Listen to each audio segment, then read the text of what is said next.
bienvenue sur Ose en parler. Le podcast qui répond à toutes tes questions. Pour rester en bonne santé. Quand tu veux avoir un bébé. Parce que prévenir, c'est mieux que guérir. Salut Hélène. Salut Vincent, ça va ? Ouais, ça va, super. Mais j'avais encore des petites questions pour toi, comme tu t'en doutes. Hier, on était au resto, et en vrai, on se dit qu'en fait, il y a potentiellement tellement de choses qu'on va devoir arrêter de manger, ou en tout cas, qu'une femme enceinte doit arrêter de manger. Ça a l'air un peu l'enfer. Je sais que tu partages ce goût de bien manger et beaucoup manger parfois. Comment t'as géré ça, toi, ce côté on a l'impression qu'on peut plus rien manger du jour au lendemain. Ça, c'est vrai que la liste des trucs interdits entre l'alcool, tous les produits animaux crus avec de la listériose. Moi, en plus, tu sais que chez nous, on mange quand même beaucoup de produits vietnamiens. J'ai complètement arrêté le soja parce qu'il y a des risques d'infertilité pour les enfants. Mais en fait, ce qu'on sait pas, c'est que même les choses normales que tu manges, genre des pâtes, des plats cuisinés, il y a plein d'autres aspects auxquels il faut faire gaffe. Et du coup, il y a l'air d'avoir beaucoup de choses. Est-ce qu'on a quelqu'un qui peut un peu nous aider, nous aiguiller un peu dans tout ça? Parce que au-delà de dire fumer et boire, c'est pas bien, j'ai l'impression que ça a l'air un peu plus compliqué que ça et que c'est pas évident de se lancer là-dedans tout seul. Alors justement, effectivement, il y a le docteur Laurent Chevalier qui est là pour nous parler de tout cet aspect de la nutrition et de ce qu'il faut manger pour protéger son bébé, pour se protéger soi et même pour protéger la planète. Ça paraît être un bon programme. Allons voir docteur Laurent Chevalier.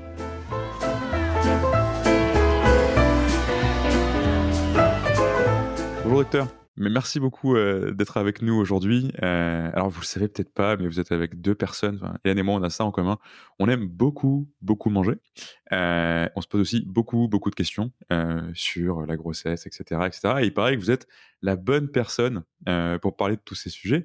Donc avant de rentrer dans le détail, est-ce que vous pourriez vous présenter simplement ? Alors, moi je suis médecin nutritionniste au CHU de Montpellier et j'interviens aussi en maternité depuis plus de 20 ans dans une maternité à Montpellier où on a été un petit peu les pionniers sur les conseils qu'on donnait aux femmes enceintes, à la fois pour la nutrition et surtout aussi pour les aspects environnementaux, c'est-à-dire comment éviter les toxiques au quotidien, puisqu'il faut savoir qu'un certain nombre de produits qui vont être absorbés, respirés, inhalés, finalement vont traverser la barrière fœto-placentaire et agir directement sur le fœtus. On a des éléments qui nous montrent que certains facteurs environnementaux peuvent être défavorables et avoir un impact sur le développement de l'enfant par la suite, sur l'apparition de maladies et sur le développement aussi cérébral. Par ailleurs, j'étais impliqué depuis longtemps dans cette problématique de la protection de la femme enceinte. J'ai fait partie en 2009 du groupe qui a permis l'interdiction du bisphénol dans les biberons. On était plusieurs. Et puis, j'ai écrit un livre qui s'appelle « Le guide antitoxique de la grossesse ».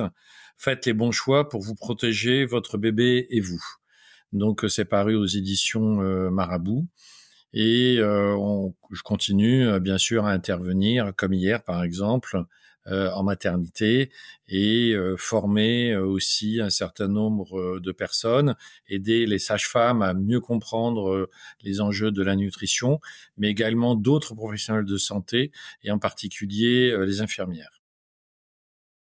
Voilà un programme passionnant et on espère qu'on pourra avec vous comprendre un peu mieux certains de ces aspects. Si on commence justement par la nourriture, alors il paraît qu'on s'alimente mal, qu'on devrait mieux manger pendant la grossesse. À quoi est-ce que c'est dû et est-ce que c'est vrai ? Alors, il y a plusieurs aspects à prendre en considération. Si on se base sur les données scientifiques, les données officielles, eh bien, on sait qu'il y a des déficits d'apport dans un certain nombre de domaines pour les femmes enceintes, d'où la nécessité de les corriger, avant tout par l'alimentation. Parmi les déficits d'apport, on peut citer le fer. Une femme sur deux manque de fer. c'est quelque chose qui est important puisque finalement ça peut impacter le développement de l'enfant, ça peut aussi augmenter la fatigue chez la femme enceinte. Il est important aussi d'avoir un bon statut en iode. L'iode est très important pour le développement cérébral de l'enfant. L'iode va permettre à la thyroïde de l'enfant, lorsqu'elle va devenir petit à petit fonctionnelle, bien de sécréter un certain nombre aussi d'hormones thyroïdiennes. Cette iode, eh bien, globalement, on ne fait pas de dosage sanguin de l'iode puisqu'ils sont assez difficiles et puis délicats d'interprétation. On peut faire des dosages urinaires, mais c'est sur 24 heures. Et quand on fait ces dosages sur 24 heures, finalement, on a aussi des problèmes d'interprétation parce que ça ne donne pas une vue sur le long terme. Donc, il faut avoir une alimentation qui contient de l'iode. Il y a 2 choses très simples à dire aux femmes enceintes, c'est de consommer un peu de produits de la mer, c'est-à-dire des poissons, 1 à 2 fois par semaine, et de prendre, par exemple, également des crustacés. Et puis, il y a quelque chose qui est fondamental et sur lequel on insiste bien, c'est qu'une des bonnes sources d'iode, ça peut être le sel iodé. Alors, le sel marin ne contient plus d'iode parce que l'iode est volatile et c'est évaporé. Donc, c'est du sel dans lequel on a rajouté de l'iode. Donc, une femme enceinte doit avoir du sel iodé. Il ne s'agit pas de se gaver, bien sûr, de sel. Ensuite, il y a d'autres aliments qui peuvent contenir un peu d'iode. Par exemple, parfois la viande, un petit peu les produits laitiers. Alors pourquoi et dans quelles conditions? Ce sont surtout les animaux qui sont en bord de mer ou en bord des océans qui vont brouter de l'herbe et justement sur cette herbe en bordure des océans, c'est déposé un peu d'iode. Donc voilà quelques sources d'iode que l'on peut avoir. Ensuite, il y a des déficits d'apport en acides gras oméga 3 à longue chaîne, d'où l'intérêt de consommer des poissons. Alors, il y a toujours la problématique de dire oui, mais les poissons évoluent dans des zones polluées. On s'est aperçu d'une chose, c'est que il y a plus d'inconvénients à pas prendre de poissons à longue chaîne, qui contiennent des oméga 3 à longue chaîne que à en prendre. La bonne nouvelle, c'est que dans les recommandations, 1 poisson gras par semaine suffit. C'est-à-dire, on va choisir des poissons, des petits poissons, comme les sardines, par exemple les maquereaux. On va éviter des poissons en bout de chaîne, comme le thon. Cependant, la nouveauté aussi, c'est qu'il est tout à fait possible de prendre des truites saumonées qui sont élevées en France, avec des contrôles qui sont assez satisfaisants. Donc c'est un petit peu, je dirais aussi, la nouveauté de ce côté-là. Ensuite, quand on analyse les données que vous pouvez consulter, elles sont des données de 2019 de l'ANSES qui sont toujours à jour, même si ça a été fait il y a quelques temps. Eh bien, il y a des déficits d'apport en certaines vitamines. Alors la vitamine B9, mais il y a une supplémentation systématique qui est faite. La vitamine D, donc il y a une supplémentation qui est faite au cours de la grossesse, mais on peut faire des dosages de vitamine D aussi en début de grossesse pour voir quel est le statut en vitamine D. Et puis il y a des déficits d'apport en fibres. Donc sur les fibres, c'est assez simple, il faut consommer des fruits et des légumes. Par ailleurs, quand on va consommer des fruits, notamment des agrumes qui sont riches en vitamine C, ça va améliorer l'absorption aussi du fer. Vous savez qu'il y a 2 fers, le fer héminique et le fer non héminique. Le fer héminique, c'est celui qui est bien absorbé. On l'a dans la viande, dans les poissons. Le fer non héminique, c'est celui des végétaux. Mais avec une alimentation riche en vitamine C, on va voir une amélioration de l'absorption. Il faut également bien avoir en tête qu'il y a des aliments ou des boissons qui peuvent limiter l'absorption d'un certain nombre d'éléments, de micronutriments. Donc, les micronutriments, c'est les vitamines et c'est les éléments minéraux. Et parmi ceux-ci, il faut bien penser que le café et le thé, en grande quantité, sont ce qu'on appelle des chélateurs du fer, c'est-à-dire qu'ils vont empêcher l'absorption du fer. Alors, l'effet peut apparaître quand on prend des grosses quantités, mais même avec des petites quantités, on peut avoir une limitation de l'absorption du fer. Autrement dit, la consommation de café doit être très mesurée, idéalement en plus du café décaféiné. Et pour le thé, également, il faut faire attention à pas prendre une théière de thé. Donc, si on prend une tasse de thé, 1 ou 2 tasses de thé dans la journée ou 1 ou 2 tasses de café, on peut le faire. Mais parallèlement, il faut avoir une réflexion sur la planète, protéger la planète. Et depuis le XVIIIe siècle, le XIXe siècle et surtout au XXe siècle, finalement, on s'est mis à prendre des petits déjeuners et des boissons qui venaient du sud pour être consommés dans le nord. Donc, ça a un impact carbone important, ne serait-ce qu'en transport. Et puis aussi, il faut analyser le fait que quand on cultive du café, quand on cultive du chocolat dans les pays du Sud, c'est au détriment de cultures vivrières et au détriment d'une autosuffisance aussi alimentaire.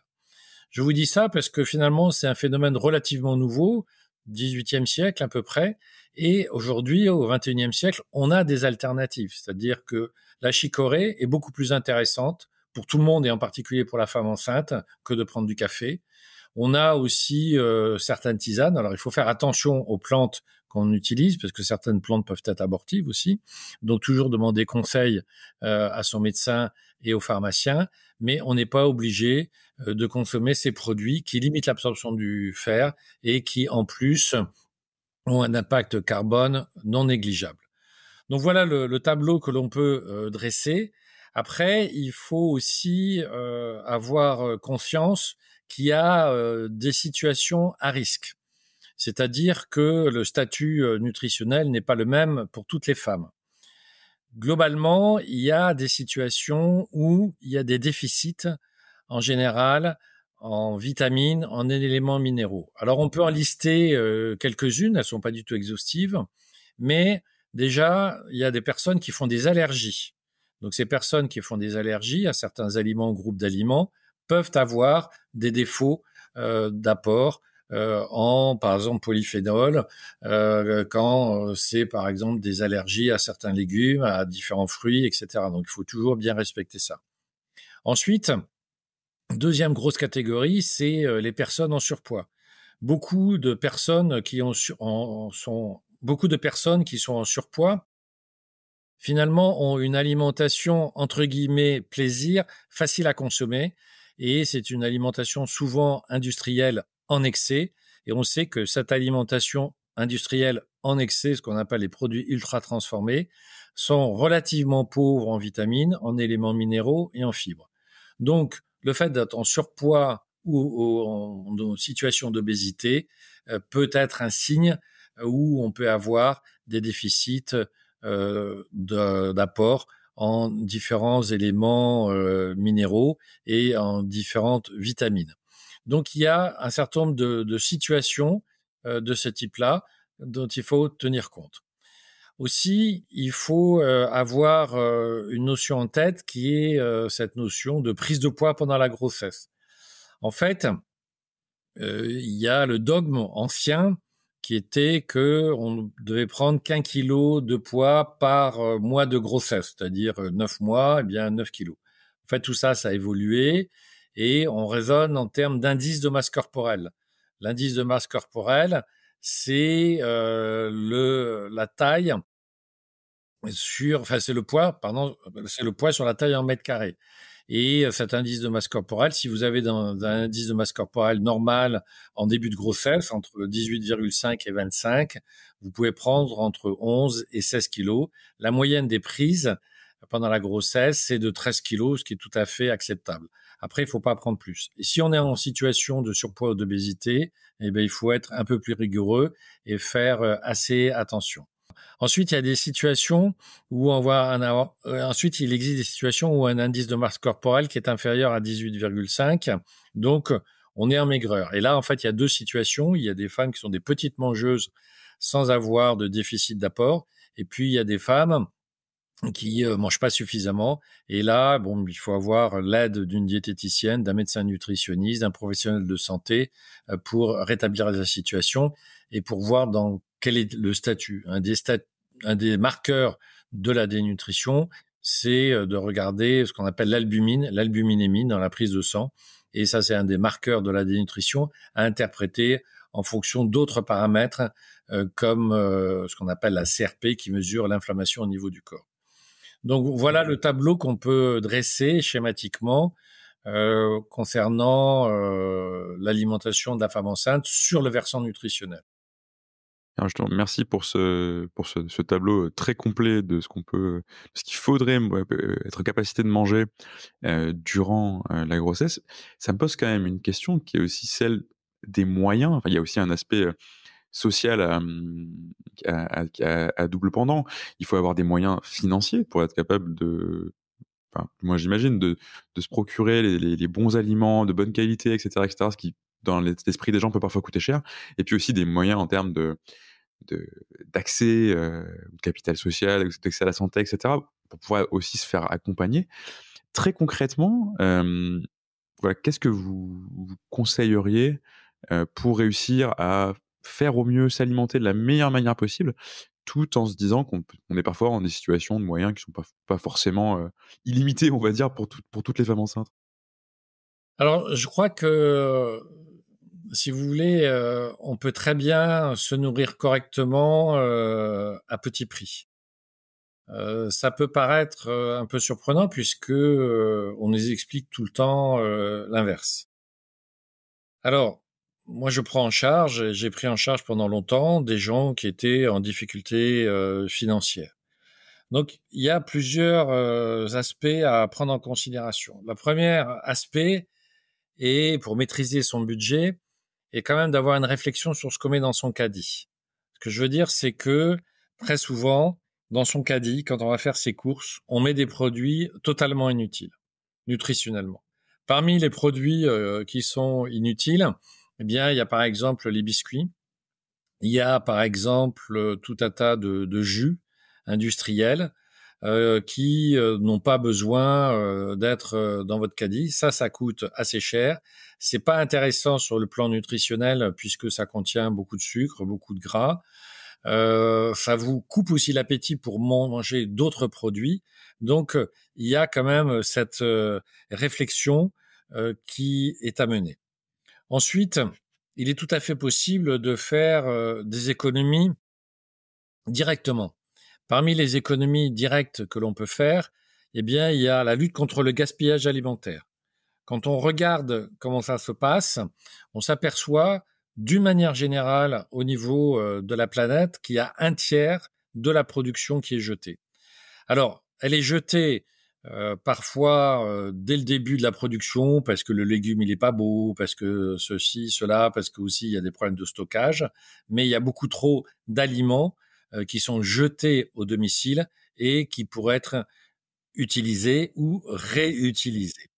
Ensuite, un des moyens très simples aussi pour faire des économies, c'est du fait maison. Donc, moi, j'ai un tableau que je montre parfois aux personnes en leur disant, voilà, si vous allez faire votre yaourt vous-même, ça vous coûtera beaucoup moins cher.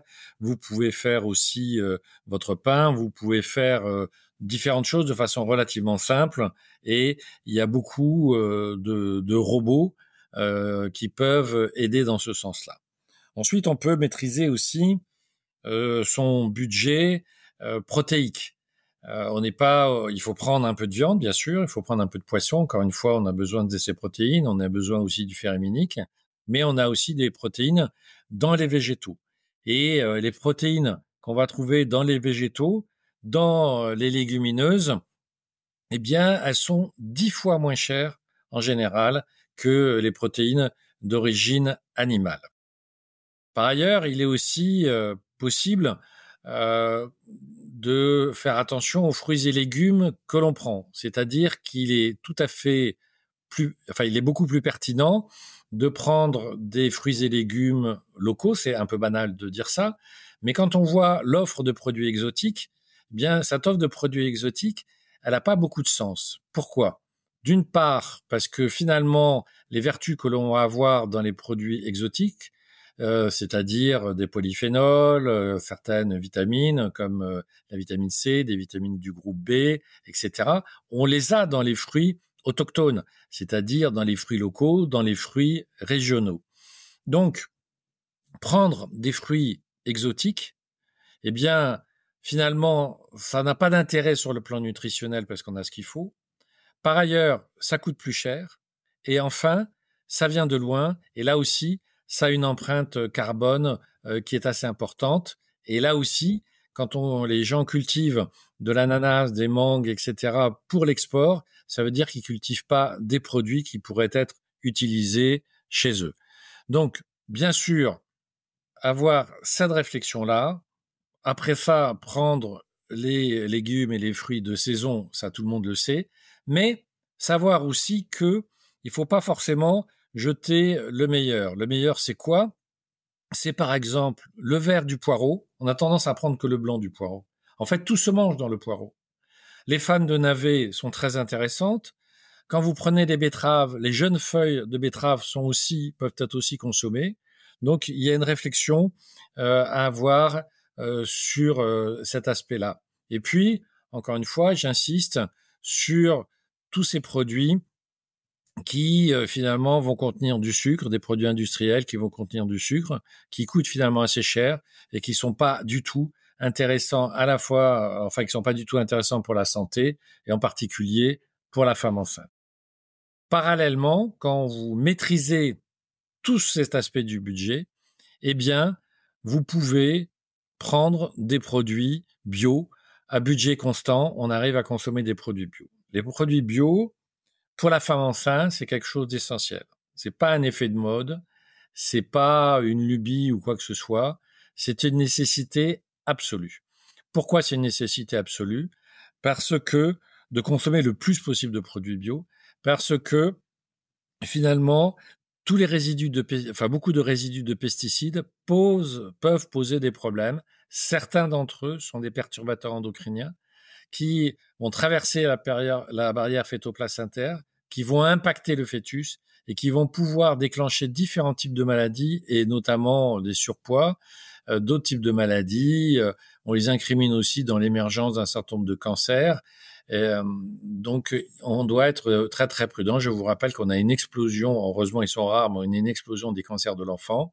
On a une grande aussi augmentation de certains cancers, comme le cancer du sein chez la femme. Alors, globalement, il faut savoir interpréter, c'est-à-dire que globalement, les cancers du sein ont diminué chez les femmes parce qu'elles ont diminué chez les femmes âgées. C'est-à-dire qu'on traitait systématiquement à la ménopause les femmes âgées avec des traitements hormonaux, ce qui est plus le cas. Mais par contre, on a une augmentation significative des cancers du sein chez les femmes entre 35 et 45 ans. Donc, il faut toujours décrypter les informations que l'on a. Diminution globale, mais de façon plus spécifique, eh bien, on a une augmentation de ces cancers. On a le rapport qui est sorti de Santé publique France sur l'augmentation du poids et de l'obésité. Donc, le Figaro m'a interrogé il y a quelques jours là-dessus.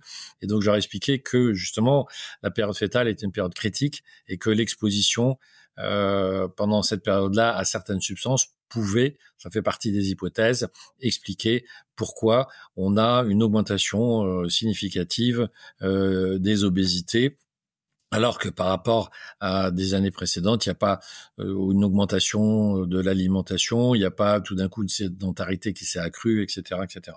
Donc, on a bien des facteurs environnementaux qui interviennent. Donc, j'insiste toujours beaucoup sur l'importance du bio. C'est un moment donné, c'est ce que j'explique aux femmes en maternité, enfin celles qui viennent en début de grossesse, qu'il y a un moment donné où il faut consommer du bio dans la vie, c'est bien pendant la période de la grossesse. Ensuite, l'intérêt du bio aussi, c'est qu'il n'y a pas de nanoparticules. Les nanoparticules, on en a de plus en plus dans l'alimentation pour modifier les textures, pour napper aussi certains produits. Or, en fait, ces nanoparticules, elles vont traverser les barrières physiologiques, c'est-à-dire que elles vont traverser là aussi la barrière fœto-placentaire. Donc, ces nanoparticules vont impacter le fœtus. Alors, on ne sait pas exactement ce qui se passe, on sait qu'il y a des nanoparticules qui peuvent traverser et avoir un effet sur le fœtus. On a demandé un moratoire par rapport à ça qui n'a pas été jusqu'à présent accepté. Toujours est-il que dans les produits bio, sauf fraude, il n'y a pas de nanoparticules. Autre intérêt des produits bio concerne les additifs alimentaires. Les additifs alimentaires sont particulièrement mal étudiés chez la femme enceinte et chez le jeune enfant. Et dans les produits bio, vous avez que à peu près une petite cinquantaine d'additifs qui sont autorisés. Il y en a certains qui posent aussi un certain nombre de problèmes, ou en tout cas il y a des réflexions sur certains additifs qui sont autorisés dans le bio. Mais dans les produits conventionnels, vous êtes à plus de 350. On a des études qui montraient que, par exemple, sur certains édulcorants, eh bien, il pouvait y avoir une augmentation du risque d'accouchement prématuré. Et donc, les conclusions officielles étaient que face à un produit qui est nutritionnellement inutile, et les doutes qu'on peut avoir en termes de toxicologie, c'est pas nécessaire d'en prendre, même si il y a une certaine prudence des autorités sur certaines études toxicologiques. En tout cas, les produits allégés ne servent à rien et on a quand même des interrogations et des doutes sur leur impact chez la femme enceinte. Donc, tout ça fait que on doit consommer du bio et pour maîtriser son budget, eh bien, on fait attention par rapport à ce qu'on a dit précédemment. Alors peut-être donc là, merci beaucoup pour toutes ces précisions. Effectivement, on voit que n'importe qui peut décider de manger mieux pendant la grossesse et qu'effectivement ce bio semble non négociable. Un autre aspect avec lequel on cherche beaucoup à négocier, et là je parle en particulier, pour moi c'était compliqué, c'est la notion de l'alcool. L'alcool où effectivement on dit tolérance zéro, pas une goutte d'alcool pendant toute la grossesse. Moi, ma grand-mère me disait mais je comprends pas, moi j'ai eu 5 enfants sans jamais arrêter de boire et je porte très bien mes enfants, qu'est-ce que c'est que cette histoire? Alors pourquoi justement l'alcool, on en fait toute une histoire Alors, et on où a, est la vraie limite? on a des très gros ennemis pendant la grossesse. Les très gros ennemis, 3 très gros ennemis. La catastrophe absolue, c'est le tabac. Donc, on a 21% des femmes à peu près qui prennent du tabac en début de grossesse et on est à 15% en fin de grossesse, alors qu'on devrait être à 5%. Donc, en termes de toxiques, le tabac est certainement l'ennemi public numéro 1. Parmi les ennemis publics, il y a l'alcool. Alors, la grande histoire concernant la boisson alcoolisée, c'est qu'on ne sait pas à partir de quelle dose ça n'a pas d'effet. Et c'est pour ça qu'on dit aux femmes enceintes, ne prenez pas de boisson alcoolisée, puisque on ne sait pas quel est l'effet seuil. Et puis, on sait que en France, il y a ce qu'on appelle le syndrome d'alcoolisation fœtale, c'est-à-dire des femmes qui consomment trop d'alcool, de boissons alcoolisées, toutes boissons confondues, toutes les boissons confondues, et qui ont ensuite des troubles et des retards mentaux extrêmement importants. Et on est à plusieurs milliers chaque année d'enfants qui vont naître avec une perte de chance. Autrement dit, pas de boissons alcoolisées pendant la grossesse. Après, si la personne en a pris de façon très occasionnelle, l'impact est tout à fait limité. Mais déjà, d'une manière générale, on doit être extrêmement prudent en termes pour la population. Et ensuite, on doit être encore plus vigilant pendant la grossesse. Le troisième ennemi, avec une très forte sous-déclaration, c'est le cannabis. Le cannabis, eh bien, il va avoir un impact sur le développement cérébral de l'enfant. Et en général, quand on explique cela aux femmes, on n'a pas tellement de soucis, enfin par expérience personnelle, on n'a pas tellement de soucis, je vois dans les consultations, les femmes arrêtent, enfin en tout cas disent être tout à fait d'accord pour arrêter de prendre certaines substances de ce type-là pendant la grossesse, mais le problème que l'on a, c'est avec le conjoint, parce que le conjoint, lui, ne comprend pas. S'imagine que l'enfant va être plus zen, mais le tabagisme passif pour le cannabis est très très mauvais. Ça donne des troubles du développement. Ça peut aussi donner une irritabilité par la suite chez l'enfant, des troubles du comportement, etc. Donc on a 3 gros ennemis de ce côté-là. Et c'est des choses que l'on peut éviter.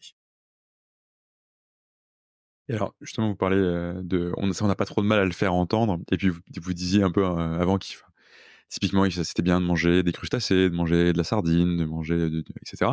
Moi, j'ai un petit problème, je vous avoue, docteur, c'est que, alors pour le coup, ma copine, elle ne fume pas, elle boit pas tant que ça, ce sera pas un problème d'arrêter. Par contre, elle est végétarienne.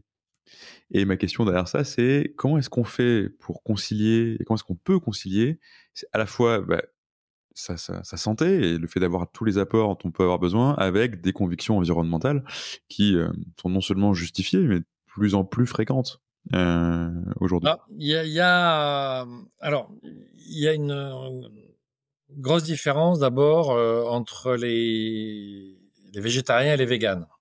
Donc, c'est pas la même chose. Les véganes ont beaucoup plus de risques d'avoir des carences. Ils ont des déficits d'apport en vitamine B12, en vitamine D. Donc, la femme enceinte végane doit être très surveillée.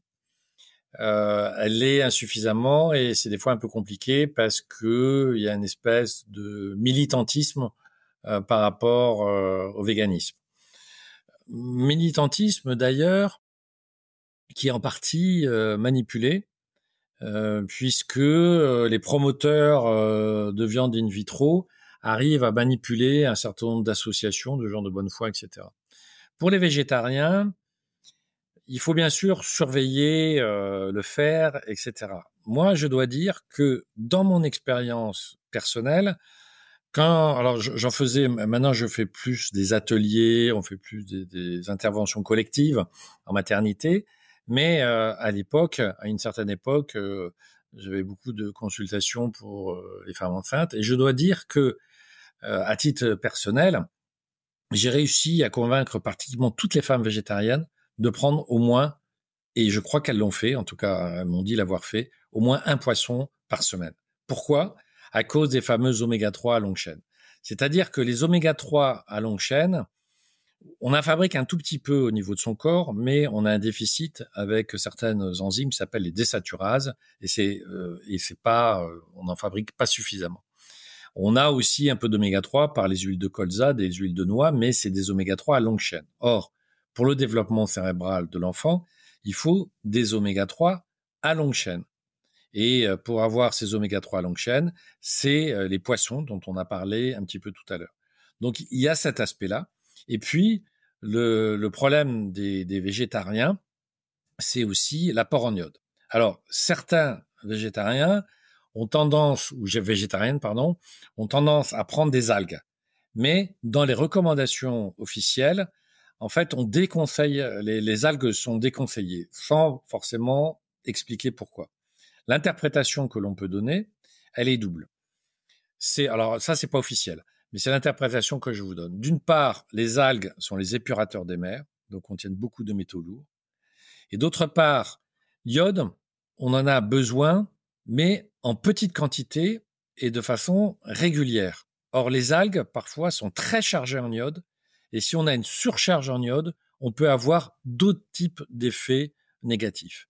Donc, les algues ne sont pas préconisées chez la femme enceinte dans les recommandations officielles. Moi, je vous donne une interprétation parce qu'il n'y a pas d'interprétation qui est donnée de façon officielle. Donc, on fait attention à ça.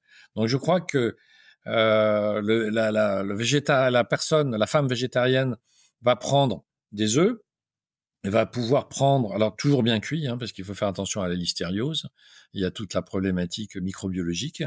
Va prendre des œufs, va prendre du fromage, mais pas au lait cru.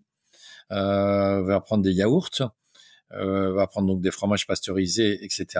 Et ça a vraiment du sens de prendre une fois par semaine un poisson riche en oméga 3.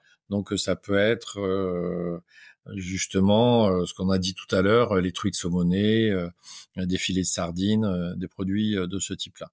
Donc moi j'ai réussi à convaincre les femmes végétariennes de pas être complètement végétariennes pendant la grossesse. Après elles font ce qu'elles veulent et donc je crois que enfin, j'ai eu la satisfaction, en tout cas, que les femmes me disaient qu'effectivement, elles suivaient les recommandations.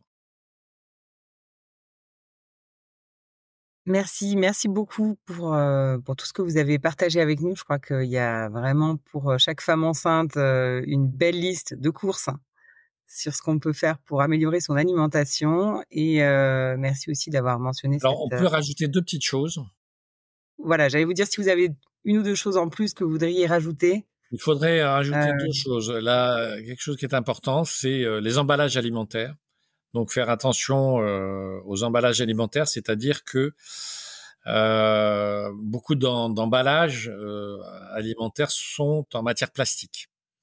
Il faut savoir que on ne sait jamais très bien ce qu'il y a dans les plastiques. Dans le groupe dans lequel j'étais, où on est toujours en relation, qui avions réussi à faire interdire le bisphénol A dans les biberons en 2009, donc on est toujours bien sûr en contact, et on a un ingénieur de la plasturgie. Et l'ingénieur de la plasturgie, on lui demandait d'écrire à ses collègues pour savoir quel type de plastique était utilisé dans les robots, dans les contenants alimentaires, etc., etc.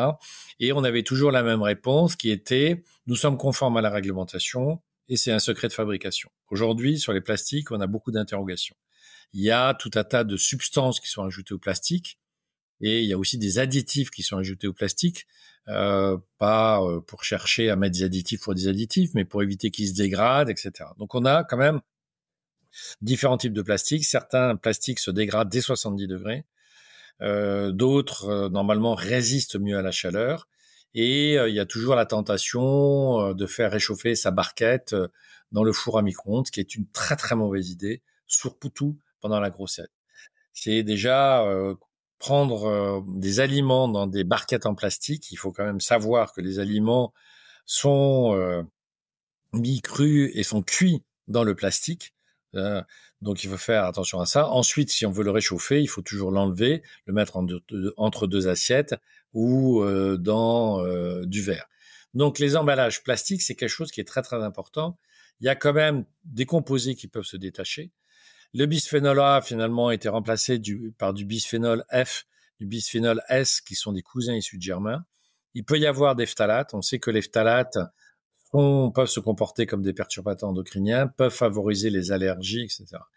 Donc, on achète pendant la grossesse, si on achète un produit, c'est que dans des bocaux en verre.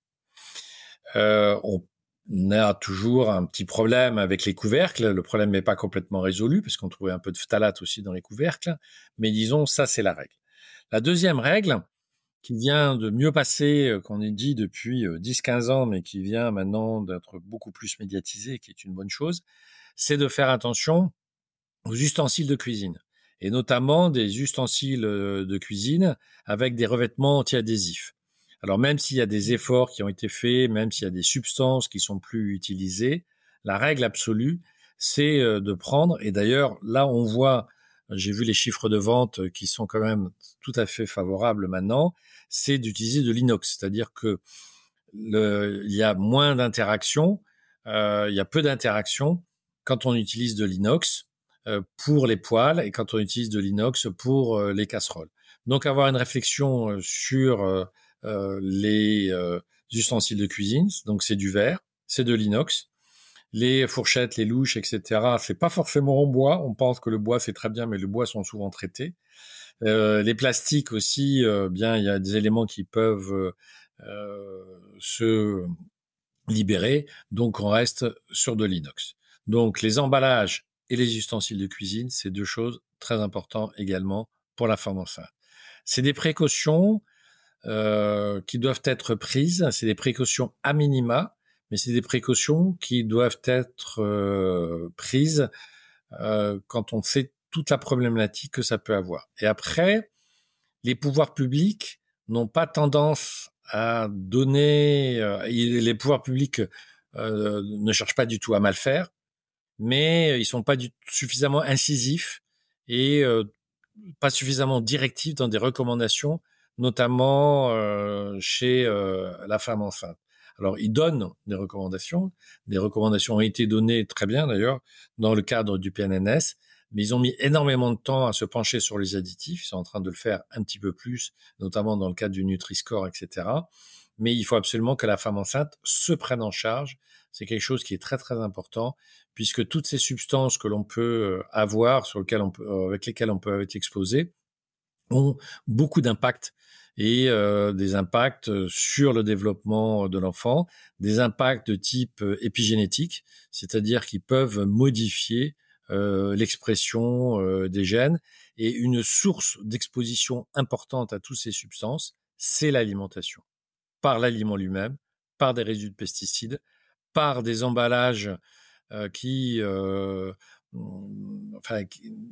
pour lesquels il peut y avoir un certain nombre d'interrogations, et aussi par les ustensiles de cuisine. Et on peut très bien avancer et prendre des précautions individuelles. C'est tout à fait faisable et c'est l'objet du podcast.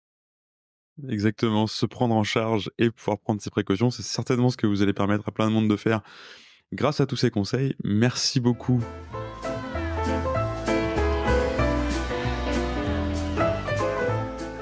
Encore un épisode passionnant. On retiendra du coup l'importance du bio, de la nourriture riche en nutriments, de produits non transformés. Et puis j'ai beaucoup aimé tout ce qu'il a dit par rapport à avoir cette conscience environnementale aussi dans notre consommation. Et ça, clairement, ça va au-delà de la grossesse. Bon, désolé pour l'alcool, hein. J'ai tenté.